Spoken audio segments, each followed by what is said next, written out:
Mr. Speaker, sir, may I have your permission to answer questions 8 and 9 in today's order paper together? Thank you. Yeah, please proceed. Thank you, sir.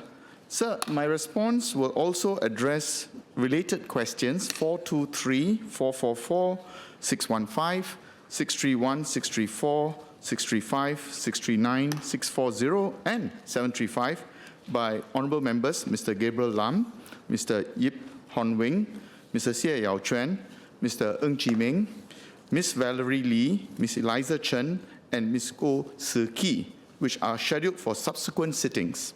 Thereafter, MOS Alvin Tan will, with your permission, sir, address questions numbers 10 and 11 in today's order paper. Mr. Speaker, may I request that we deliver our replies which pertain to neighbours' disputes, and then for us to take supplementary questions together thereafter, please. All right, so we'll take any excuse after we've addressed question PQ11. Obliged, sir.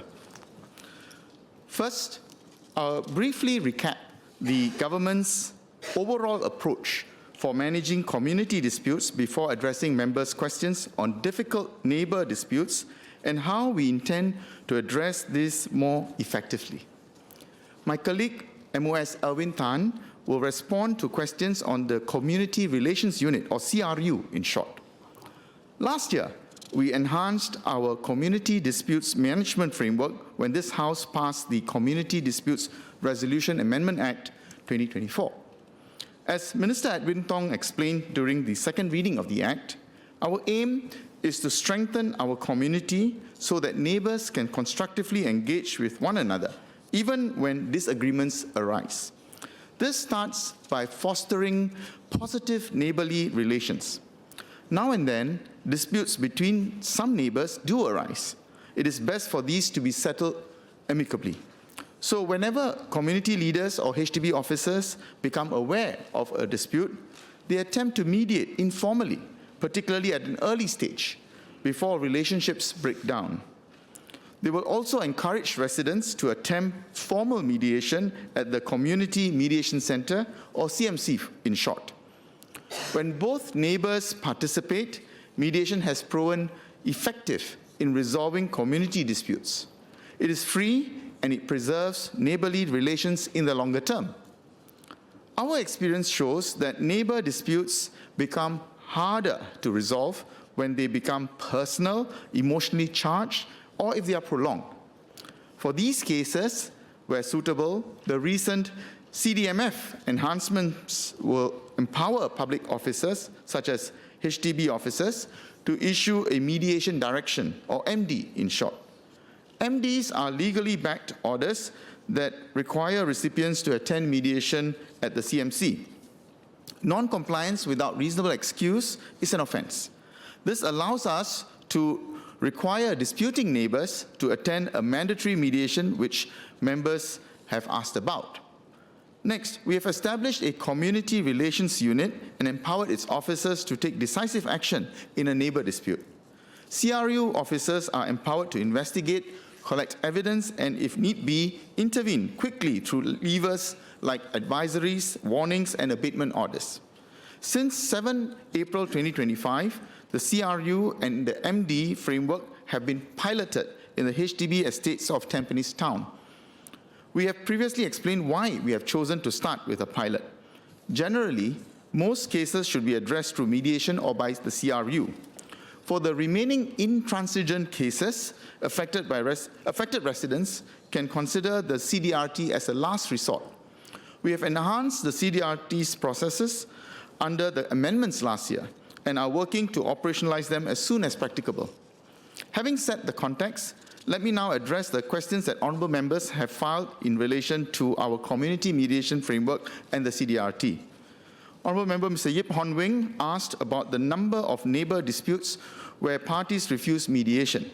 As I mentioned earlier, it is best for neighbour disputes to be settled amicably between neighbours or via informal mediation by community leaders or HDB officers, and many are indeed resolved in this way.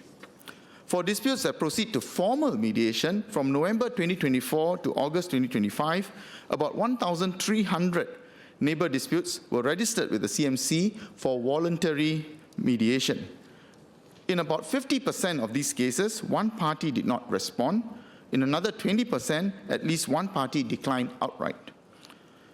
Honourable members Mr. Ng Chee Meng and Mr. Gabriel Lam asked how we can refer more disputes to mediation. As mentioned, directed mediation is now being piloted in Tampines. In suitable cases, authorized officers such as HDB or CRU officers can issue an MD to direct disputing parties to attend mediation at the CMC. MinLaw will continue to work with MND and HDB to ensure that more suitable disputes are directed to the CMC for mandatory mediation. An early intervention with mediation will give parties a better opportunity to resolve their disputes before it becomes entrenched. Ms. Goh Soo Kee asked whether we will consider empowering the CMC to issue mediation directions. This is already the case for what we call remediation cases. These are cases where residents previously attempted voluntary mediation and arrived at a settlement, but same disputes resurfaced subsequently. So there is value in directing remediation in such cases, since both parties were willing to attempt voluntary mediation at the first instance. In a similar vein, Honourable Member Mr. Kenneth Thiong asked whether residents may appeal to the ministry to compel mediation. Beyond remediation cases, it will not be appropriate for the CMC to issue MDs to parties directly. The CMC cannot be seen as taking sides and compelling mediation because of an appeal by one party. The CMC cannot rely on the representation of one party to enforce mandatory mediation on the other. A proper assessment of the circumstances must be made. In this regard, the CMC has to rely on triage by ground agencies such as HDB and CRU to determine the situation on the ground. For example, cases involving physical threats will not be suitable for mediation. Residents who are unable to obtain their neighbour's agreement to attend mediation can approach the HDB or CRU for assistance. Also, if a CDRT claim is subsequently filed, it is possible for the judge to direct parties to attend mediation. Honourable Member Mr. Gabriel Lam asked about the expansion of the MD pilot, which started about 6 months ago on 7th April 2025. Agencies are actively reviewing the learnings from the pilot and will continually refine operational protocols. I'll come back to this again in my concluding remarks. MOS Alvin Tan will also speak more on the CRU framework in his response. Honourable Member Mr. Sia Yao Chuan asked whether stakeholders such as grassroots advisors can be empowered to issue mediation directions. We have scoped the legislative power to issue an MD to public officers and officers of statutory boards. Given the nature of MDs and that non-compliance can result in a fine of up to $1,500, we have not expanded this power to include non-public officers. We will appoint more public officers as needed. Mr. Kenneth Thiong asked about the number of compulsory mediations for neighbour disputes at the CMC for each of the last 5 years. For court-mandated mediation from 2022 to 2024, the CDRT and magistrates courts referred about 90 and 80 cases to CMC respectively. Since 7 April 2025, the CRU has issued one MD. HDB has not issued any MDs. The CMC has not issued any remediation directions under the MD framework. The police do not direct any party to attend mediation. Next, Honourable Member Ms. Valerie Lee asked about penalties for parties who fail to comply with the mediation direction. First, apart from the fine mentioned earlier, once the CDRT enhancements are fully operationalized, complainants who fail to comply with the mediation direction will not be allowed to file a CDRT claim against their neighbours. Next, where a respondent fails to comply, a case is subsequently filed with the CDRT and the CDRT may make an adverse cause order against the respondent. This is because the respondent has failed to make reasonable efforts at amicable resolution. Mr. Xie Yao Chuan asked about the CMC's plans to appoint more mediators and extend its services into the community. The CMC has increased accessibility to voluntary mediation by establishing 18 satellite mediation locations at various service SG centers, community clubs, and neighborhood police posts, where suitable virtual mediation is also offered. The CMC continues to expand its pool of trained volunteer mediators, which has grown from about 140 at the start of 2022 to around 170 as at October 2025. Mr. Yip Hon Bing asked about the immediate intervention measures when parties show aggression. In a similar vein, Dr. Chu Pei-Ling asked about preventive measures and statistics on disputes that escalate to aggression. To Dr. Chu's query, we have checked with the relevant agencies. Such statistics are not specifically tracked. Any resident who feels threatened by his neighbor should immediately call the police. The police will intervene when there are law and order concerns, taking proportionate action based on threat severity. More broadly, agencies will look at how we can strengthen our enforcement posture, particularly in cases that may involve threats of physical aggression. Ms. Valerie Lee, Mr. Gabriel Lam, and Ms. Goh Soo-Ki asked about neighbor disputes where one or more parties may have underlying mental health conditions. The framework remains as Minister Edwin Tong and Senior Minister of State Sim Ann had explained during the second reading in November 2024. Our guiding principle is to persuade the resident to voluntarily go for assessment and treatment. Here, the assistance and involvement of the family and caregiver can be crucial. If frontline officers are unable to persuade the individual to seek treatment, then they will consider guiding the case towards a mandatory treatment order, which we expect to operationalize by the end of this year. For some conditions, treatment may not be possible. In such cases, frontline officers partner with agencies such as the Agency for Integrated Care so that professionals can be brought in to assess how best to support the resident and manage the condition.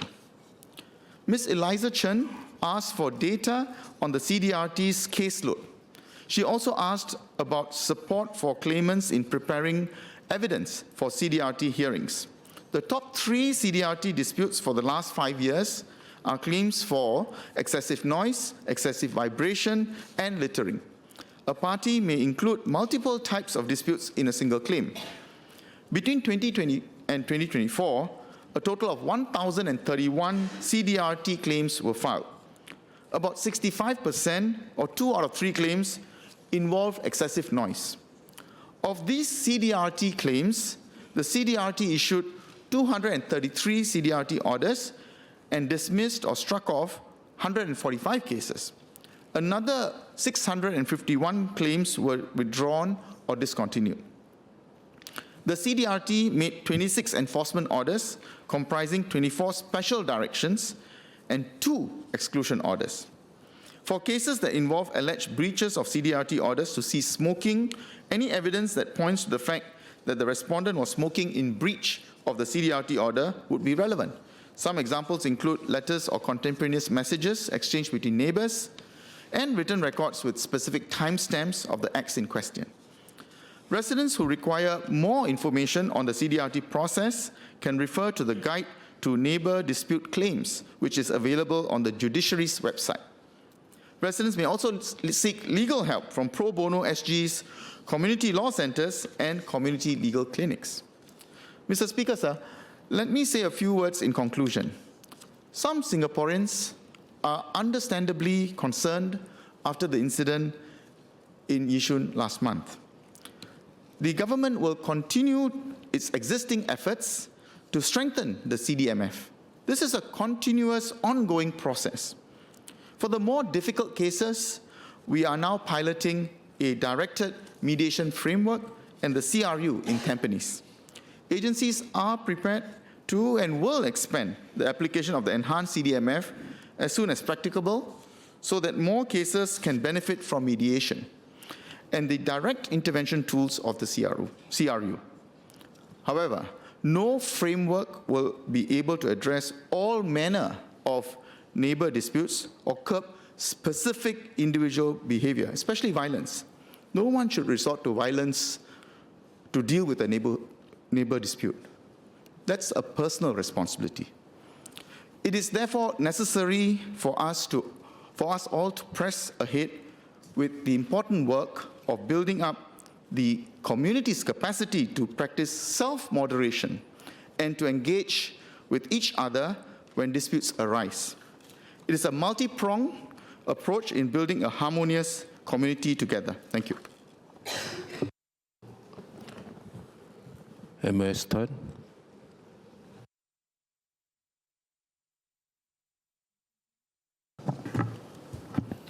Mr. Speaker, sir, may I have your permission to take questions 10 and 11 on today's order paper together, please? Yeah, go ahead. Sir, my answer will also address similar questions filed for oral answer by members Ms. Mariam Jaafar, Mr. Xie Chen, Mr. Fu Cexiang, Dr. Charlene Chen, and Ms. Nadia Ahmad Samdin, scheduled for the sittings on 15th, 16th, and 17th October, and the questions filed for written answer by MPs Mr. Gerald Giam, Mr. Tsai Ing-jo, and Dr. Charlene Chen for the sittings on 14th, 15th, and 16th October. Sir, when neighbors engage in a dispute, our priority is to bring them together, to understand each other's perspectives and needs, and then also try to find a mutually acceptable solution. It is neither desirable for our community spirit, nor sustainable for government to step in as a first response for all disputes between neighbors. The CRU framework strikes a balance between government stepping in to manage a dispute and leaving enough room for neighbors to settle disputes themselves. It is not a panacea for neighbor disputes, and it is not a substitute for a strong foundation of positive community norms, and also good neighborly relations and community dispute resolution options. So the CRU has a range of investigatory and enforcement powers, including the power to install noise sensors. Now, these noise sensors are used as a confirmatory tool after CRU's initial investigations narrow down from which unit the noise nuisance might be coming from. In the 5 cases in the pilot town of Tampines that CRU has investigated since April this year, noise sensors were not required because either the noisemakers gave formal statements that confirmed that they were the sources of noise, or the source of noise was clear and unambiguous. The CRU framework is a useful step forward, but its implementation requires significant amounts of resources. Therefore, it is piloted in one town first, Tampines, focusing on severe neighbor noise and hoarding cases. And we are reviewing this pilot carefully to ensure our systems and processes are effective and we have resourced it correctly and sustainably before we extend the CRU services to other towns. As Minister Alvin Tan and Senior Minister of State Sim Ann explained in their second reading speeches in November 2024, CRU focuses on severe cases that frontline agencies like HDB and the police have triaged and escalated to it. Now, these cases represent a small proportion of all disputes between neighbors. They can include cases where one neighbor is deliberately making excessive noise at unreasonable hours and/or over prolonged periods to cause suffering to surrounding neighbors, and where prior mediation has not been successful.